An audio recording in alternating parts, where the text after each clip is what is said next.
मैं सर्वप्रथम राजस्थान विधानसभा के इस मानसून सत्र में मानसून के साथ जो शुरुआत हुई है कि धर्मांतरण बिल की जो मांग थी, इस कानून की जो मांग थी, उसकी शुरुआत हो गई। मैं राजस्थान सरकार को, आदरणीय मुख्यमंत्री भजनलाल शर्मा साहब को और पूरी कैबिनेट को धन्यवाद देता हूं कि बहुत समय से हम लोगों की ये मांग थी कि राजस्थान में जिस प्रकार से धर्म परिवर्तन कराने का कार्य किया जा रहा है, कोई तलवार की नोक पर करवा चुके हैं, करवा रहे हैं, कोई संस्थाएं, मिशनरियां लोगों को लोभ लालच देकर, कईयों को डरा धमकाकर कई रूप में धर्म परिवर्तन कराने का काम किया जा रहा था। पूरे भारतवर्ष में इस प्रकार के कार्य कहीं हो रहे हैं। राजस्थान में भी इसकी मांग थी, राजस्थान में भी ये धर्मांतरण बिल आना चाहिए, कानून बनना चाहिए और इस प्रकार की जो संस्थाएं काम कर रही है उन पर नियम कायदों के अनुरूप कार्रवाई होनी चाहिए, जिसकी एक शुरुआत हुई है। मैं पूरी कैबिनेट को, राजस्थान सरकार को, आदरणीय मुख्यमंत्री भजनलाल शर्मा साहब को धन्यवाद देता हूं कि हमारी इस मांग को सुना गया और आवश्यकता थी इसकी।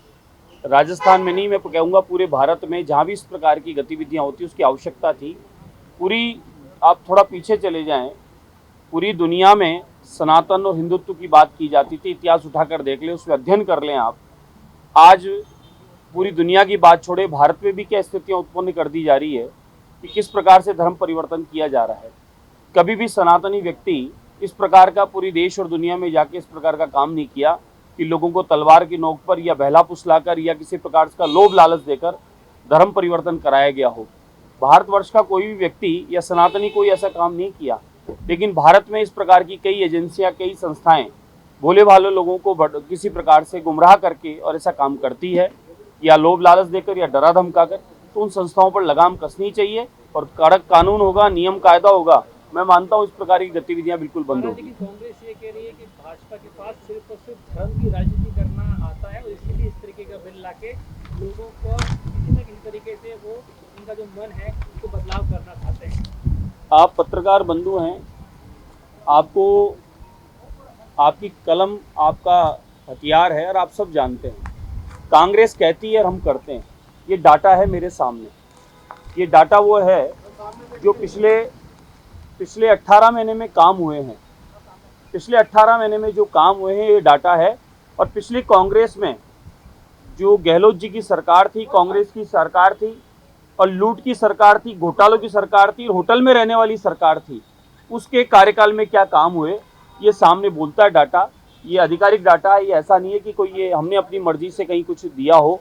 तो कांग्रेस का तो क्या काम है, सिर्फ खाली मुद्दों की बात न करके और कार्यों को भटकाने का काम करना, विकास के काम को व्यवधान बनने का काम करना, जो कांग्रेस करती आ रही है और करेगी। कांग्रेस ने कभी कुछ किया नहीं और आज ऐतिहासिक बजट राजस्थान सरकार में दूसरी बार आया और उसके बाद जो ऐतिहासिक काम हुआ, जनमानस का पूरा आशीर्वाद मिला और हम लोग उपचुनाव में भी ऐतिहासिक मतों से विजयी हुए। तो कांग्रेस की यहाँ जहाँ हार हुई है, कांग्रेस जहाँ परास्त हुई है और जिस प्रकार से मुख्यमंत्री भजनलाल शर्मा साहब, राजस्थान सरकार काम कर रही है, उसमें कांग्रेस बैकफुट पर है, जीरो है पब्लिक के बीच में। अब उनके पास कहने को कुछ रहा नहीं कि बीजेपी ने ऐतिहासिक काम कर दिया। तो इस प्रकार की बातें करके वातावरण दूषित करने का काम करती है, बाकी इससे ज्यादा कुछ नहीं है। आप देखें, मैं शुरुआत करूं, वोट चोरी को लेकर के नारेबाजी भी थी सदन में, आप लोगों ने राहुल गांधी को याद कर लिया। किसी समय में कांग्रेस खुद ये कहा करती थी कि कहीं मतदान डबल हो रहे हैं, ऐसा हो रहा है, वैसा हो रहा है। जहां कांग्रेस हारती है वहां इस प्रकार के आरोप लगाती है। बिहार चुनाव हार रही है तो उन्होंने एक नया इस प्रकार का वातावरण बनाने का प्रयास किया, लेकिन जनता सब जानती है। पहले मशीन पर आरोप लगाया, बैलेट पेपर पर आरोप लगा चुके, अब वोट चोरी का। अगर कहीं फर्जी मतदान होते हैं या हो रहे हैं तो उसमें सबको लाभ है, कांग्रेस को खुश होना चाहिए। कि मैं खुद गवाह हूं इस बात का, मेरी विधानसभा में कहीं 150-200 वोट गायब थे और कहीं वोट कम थे तो ज्यादा डल गए थे। तो मैं तो खुद इस बात को चकित था कि यह हो क्या रहा है। तो कहीं ना कहीं फर्जी मतदान होना ये गलत है और इस प्रकार से सभी को कहीं ना कहीं नुकसान लाभ मिलता था। तो ये सभी के लिए बराबर सी बात है, इसमें सहयोग करना चाहिए।